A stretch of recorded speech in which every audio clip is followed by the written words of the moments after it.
Dan kunci mayor, G mayor itu terdiri dari 3 komposisi. Not 1, not ketiga, dan not kelima. Tadi A, ini berarti B ya.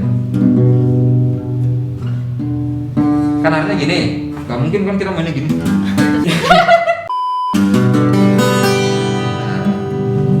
Jadi kunci itu terdiri dari itu secara teorinya.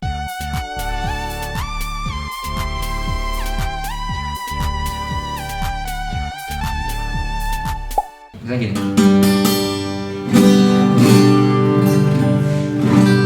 Baru kunci D, gak usah pakai teori lagi ya, langsung lihat di googling aja. Ya, ini D. Baru E minor. Baru C. Nah, tinggal lihat ada gambarnya ya, ada di situ. Nah, sekarang kita belajarin perpindahan kuncinya menggunakan tempo. Temponya adalah 4/4. Jadi 1, 2, 3, 4. 1, 2, 3, 4. Siap? Siap. Nah, oke, jadi berarti urutannya adalah G, D, E minor, dan C. Itu sampai 4 ya. 1, 2, 3, 4. Wah, pindah.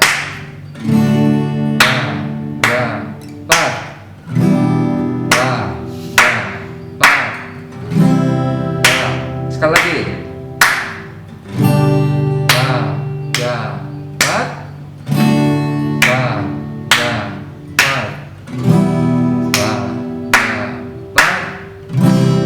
Nah, kalau ini kan tadi kan satu not per 4 ketuk. Sekarang kita coba diritemin aja ya. Jadi langsung 1, 2, 3.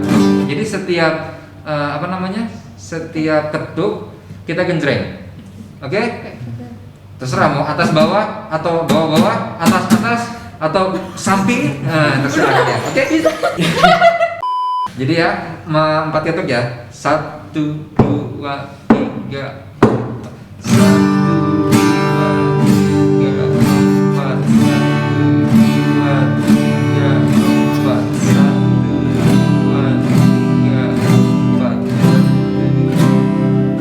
Lagi.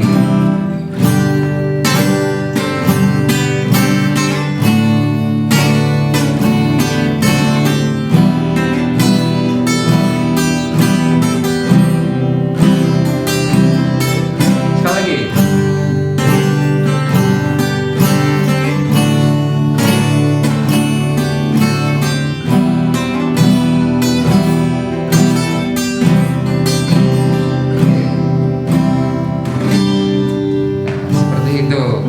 Nanti kalau misalnya ini kan dengan tempo yang lambat, kalau dengan tempo yang cepat pasti nanti jadi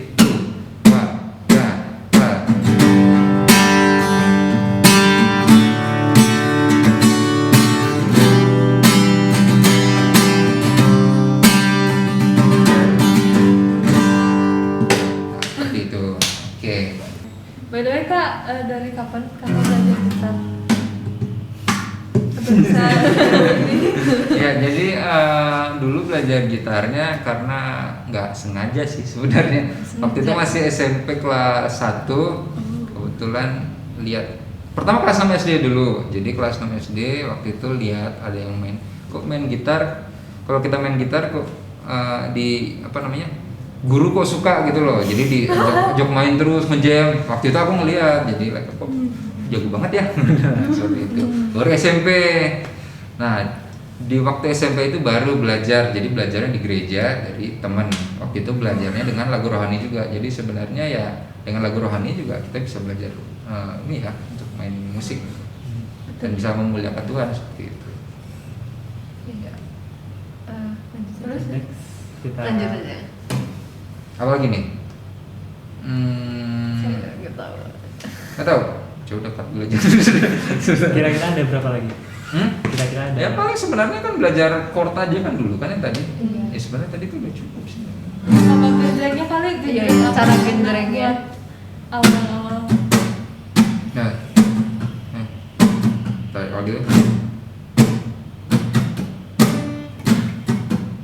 Oh oke. Oke, nanti pelajarin. Oke, sekarang belajar berarti soal beat ya. Iya. Oke, jadi yang selanjutnya adalah belajar soal beat. Jadi tangan kanan kalian. Nah, belajar di tangan kanan ini yang akan membentuk nanti suara ini tadi ya.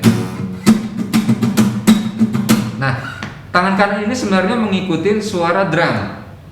Jadi kalian bisa bayangin suara drum kan? Misalnya dek tak, dek tak. Nah, deknya itu adalah yang bagian atas, taknya itu atau snare-nya itu yang bagian bawahnya. Iya. Ya. Nah, jadi waktu kalian mainkan gitar, itu kalian bayangin kalian sedang memainkan drum sebenarnya tangan kanan kalian seperti itu. Jadi kalau mungkin kita belajar dengan yang lebih lambat dulu aja kayaknya ya. Gampang ya. Ya, misalnya dari satu kunci aja, nggak usah pindah-pindah kayak tadi. Tadi terlalu susah, aku juga nggak bisa yang tadi. Kita belajar yang simpel aja. Kunci G misalnya. Nah, G yang tadi lagi.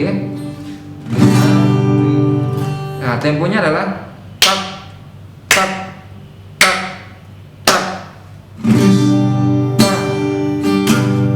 tak, tak,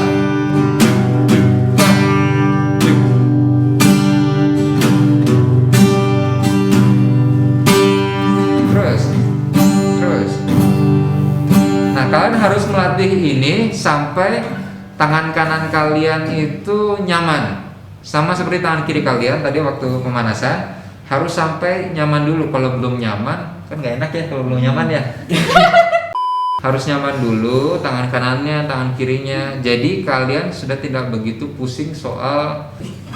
Kadang-kadang kalau misalnya belum nyaman, jadi waktu pindah-pindahnya bakal susah. Saya kayak, kalian bakal fokusnya malah.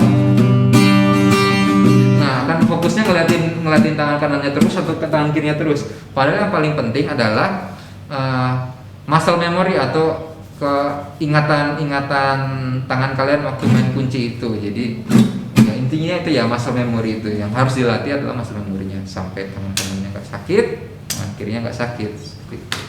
Mau kita coba lagi ritmenya lagi Boleh. dengan tempo 60 bpm. Boleh. Oke, yuk kita coba dengan tempo 60 bpm. Tadi mereka udah bisa soalnya. Oke. Ya, dek tak, dek dek tak.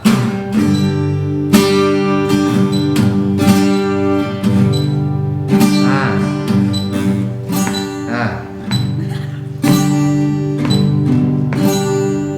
harus sesuai dengan metronom. Karena itu nanti penting kalau kalian belajar dalam sebuah band, terutama band rohani atau di pelayanan di gereja, itu penting metronom. Semangat ya.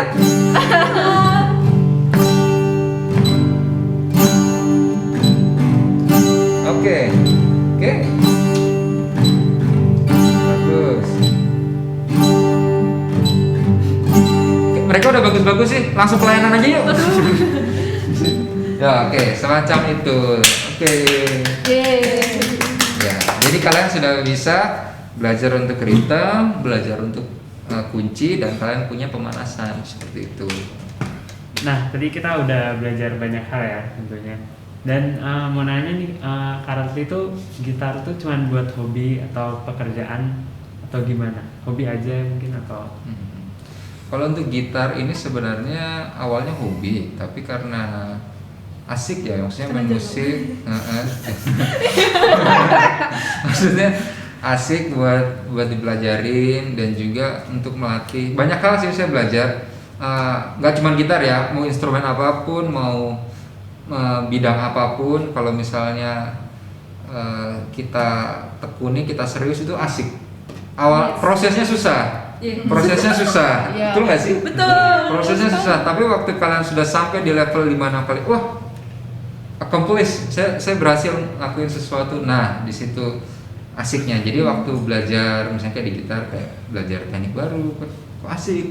Nah, sebenarnya itu hobi, tapi rupanya kepake juga di pelayanan di gereja, karena kan untuk melayani Tuhan juga seperti itu. Jadi ya sambil untuk melayani juga kebetulan.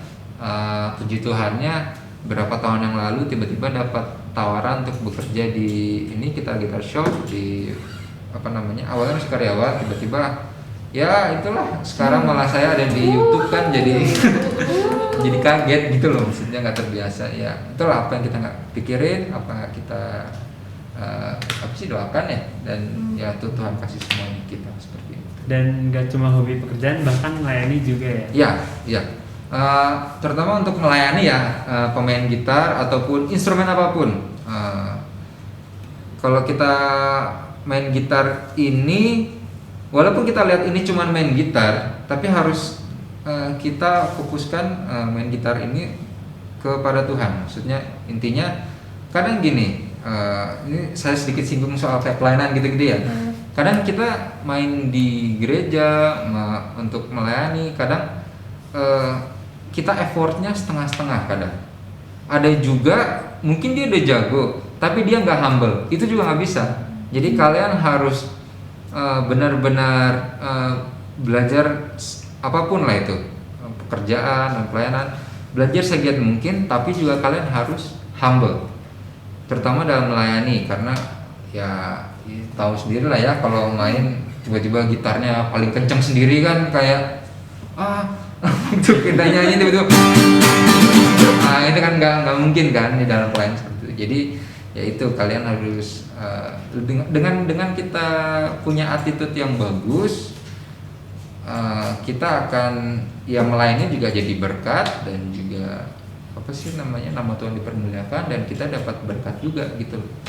Seperti itu sih dalam pelayanan pertama. Oke Teens, tadi Kak Ratli udah bercerita bagaimana kita melayani, gimana kita give the best dan tetap humble, dan tentunya untuk kemuliaan Tuhan ya. Betul.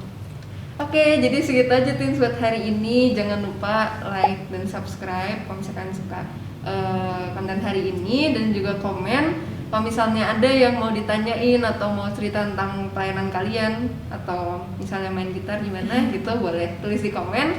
Dan jangan lupa juga untuk yang SMP SMA itu ada persekutuan jam 5 setiap hari Jumat. Nah, infonya ada di IG idc.firstbaptist, ada di deskripsi bawah, bisa pencet aja. Ada akun IG kita juga, kalau misalnya mau tanya-tanya, mau kasih saran, atau mau kasih tahu apa aja, boleh, ada di deskripsi juga. Oke, segitu aja Teens buat hari ini, sampai episode selanjutnya, bye-bye. Dadah.